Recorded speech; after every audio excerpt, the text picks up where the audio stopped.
عاوزه اقول لكم ان الولاد كل شويه يا مامي عايزين نروح كنتاكي، يا ماما نروح زاكس، يا مامي نروح اي نيله. اقول لهم ولا مطعم هنطلع بره بيتنا. بصراحه الاسعار غاليه قوي، والوجبه العائليه دلوقتي تخطت حرفيا ال 500 جنيه. تعالوا نعملها مع بعض باقل اقل اقل التكاليف. 150 جنيه نكونوا خلصنا على الوجبه دي بالكامل. بسم الله الرحمن الرحيم. وفراخ متوسطة الحجم، لا هي كبيرة ولا هي صغيرة، وغرزتها بالسكينة وفتحتها، عملت لها فتحات زي ما انتم شايفين، وغسلتها طبعا في محلول النقع، وسبتها بره ونبتدي نشتغل فيها واحدة واحدة. بسم الله. معلقة كبيرة من الملح، ومرقة دجاج، كيس من مرقة دجاج، ومعلقة كبيرة من الشطة، والشطة دي حسب الرغبة براحتنا، وفلفل اسود، وقرفة، ومعلقة كبيرة من البابريكا، وبهارات السبعة، ونص معلقة صغيرة من البصل باودر، وهكذا التوم الباودر. وابتدي احط علبة الزبادي بتاعتي، واخلط الكلام ده كله في الزبادي. عايزة اقول لكم يا جماعة معلومة مهمة قوي قوي قوي. الزبادي بيطري نسيج الفراخ، الزبادي واللبن والرايب، حرفيا التلاتة دول بيضطروا نسيج الفراخ. تيجي تعض كده على قطمة الفراخ، من بره مقرمشة طبعا عشان الطبقة الخارجية المقرمشة، ومن جوه جوسي وطرية قوي قوي قوي قوي. هبتدي احط اللبن واحدة واحدة في التتبيل بتاعي، واخلطه واضربه، وهكذا واحدة واحدة. اللبن ده بالتدريج حسب حجم الخلطة بتاعتي، او حسب حجم الفراخ ما هتاخد معايا. نسيت احط لكم كمان ورق اللوري وكاري وكركم مع بعض، حطيتهم وخلطتهم كويس. وابتدي ارص الفراخ بتاعتي زي ما احنا شايفين بالشكل الجميل ده، واحط وازود اللبن براحتي. اللبن ده الكمية زي ما قلنا براحتنا، على اساس نغطي بيها التتبيل، تتشبع الفراخ بالكامل منه.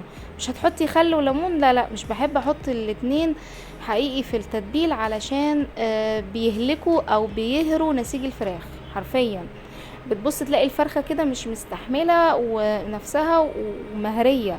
لا احنا كفاية، يعني احنا بنسيبها ليلة في التلاجة، النسيج بيبقى طري كفاية من اللبن والزبادي، بيخلوها حاجة تانية رائعة. ونشيلها في التلاجة ليلة كاملة. بصوا بعد الليلة الكاملة هنصبح علينا الصبح تاني يوم، فنشيل البلاستيك راب منها، وهتلاحظوا ان اللبن فصل بالشكل ده كده. التتبيل اتشبع الفراخ بما فيه الكفاية. نص كيلو من الدقيق، وهنحط عليه كل البهارات بتاعتنا، ده غير الفيجيتار والنشا. هنحط كيس من الفيجيتار، وهنحط نص كوب او ربع كوب من النشا حسب الكمية. عايزه اقول لكم ان المكونين دول بيخلوا قلماش عاليه جدا. طيب البهارات اللي انا حطيتها هي نفسها في بهارات الفراخ. افكركم بيها سريعا: بابريكا، فلفل اسود، ملح، شطه، بهارات، توم باودر، بصل باودر، ومرقه. طيب بصوا يا جماعه، انا صفيت التتبيل كله بتاع الفراخ بتاعي، وحطيت له كمان مكعبات من التلج زي ما انتم شايفين. واقول بسم الله، واخد اول قطعة فراخ بالشكل ده، واعفرها في الدقيق بالظبط كده. عايزه اقول لكم ان انا ما بلمسش الفراخ، انا من بره لبره كده، واحطها على طول على الزيت، مفيش مشكله. لكن لا، عايزه القرمشه عاليه، احطها تاني في الميه بالتلج، واحط وازود براحتي زي ما احب القرمشه بتاعتي تكون عاليه، احطها في الميه بالتلج. اعفرها كويس زي ما انتم شايفين من بعيد لبعيد، ما بلمسهاش، من بعيد لبعيد، وانفضها نفضه كويس عشان تكرمش معايا الكرمشه المطلوبه، اللي هي هتخلي لي الدنيا كلها مقرمشه زي ما انتم شايفين. وابتدي احطها في زيت غزير سخن، واحط القطع بتاعتي، وهدي النار خالص، واقفل الغطا. عايزه اقول لكم ان الحته دي مهمه جدا جدا، ان انا بعد ما بحط الفراخ بهدي النار وبغطيها، وبعدين بعلي النار علشان تاخد اللون التحميري الجميل الذهبي اللي انتوا شايفينه ده، واطلعها بس كده. يبقى خلاص عرفنا مدة التسوية علشان تطلع معانا طيبة ومش نية من جوه، وما فيهاش اي دم او اي حاجة مفرغة من جوه. يبقى نوطي النار خالص خالص، ونغطيها، وهكذا. هنعمل الرز مع بعض: زيت وسمنة وحبة من البصل، بس تكون حبة كبيرة من البصل وقطعها، واسيبها على النار، اكون جهزت الصوص او الصوص بتاع الرز الريزو. معلقتين كبار من الكاتشب وقدهم من الصويا صوص، ومعلقة صغيرة من الهوت صوص زي ما انتوا شايفين.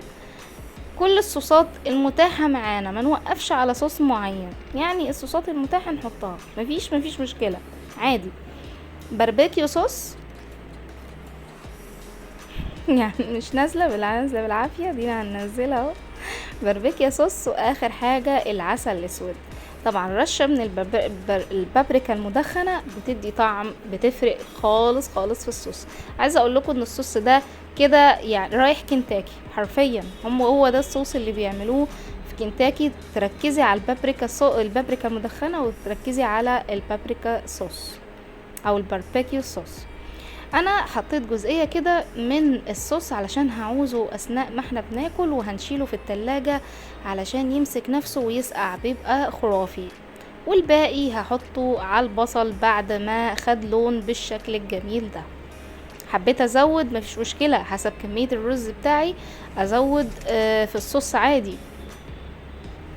وابتدي احط الرز بتاعي بعد ما نقعته لمدة نص ساعة بره، وصفيته كويس، غسلته ونقعته وصفيته، واحطه في الصوص بتاعي. الصوصات اللي حطيتها ذره من الملح، عشان انا نسيت اوريها لكم في الفيديو، يعني احط ذره من الملح مش كتير، طرطوفة معلقه كده. وابتديت احط الميه المغليه بتاعتي، واول ما تغلي معايا بالشكل ده اهدي النار خالص، واتقل على الرز يطيب. تعالوا نجهز الكول سلو. طبعا الكول سلو من الحاجات الحلوة قوي قوي قوي مع الوجبة دي، من الحاجات المطلوبة والحاجات اللي بنطلبها مع الوجبة دي في اي مكان، في اي مطعم ايا كان. حطيت كوب من الزبادي، معلقة كبيرة من السكر الباودر، معلقة صغيرة خالص من الخل، معلقتين من المايونيز، وازود لبن واقلبهم كويس. بس كده. اللحظة دي هجيب الكابوتشي المتقطع والجزر المبشور، واحط الصوص بتاع الكول سلو، واقلبها كويس خالص زي ما احنا شايفين. بعد ما يندمجوا احطهم في طبقة تقديم واشيلها في التلاجة مع نفسها. ودي الشكل النهائي الخرافي بتاع الاكلة بتاعتنا. طبعا ولا هنتكلف ولا نروح زاكس ولا نروح كنتاكي ولا ندفع 600-700 جنيه.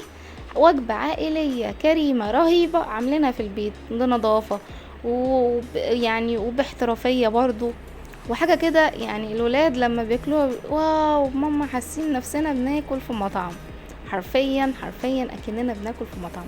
عايزه اقول لكم ان الفراخ رهيبه، متشبعه بالتتبيل من جوه، فظيعه. بصوا القرمشه، اسمعوا معايا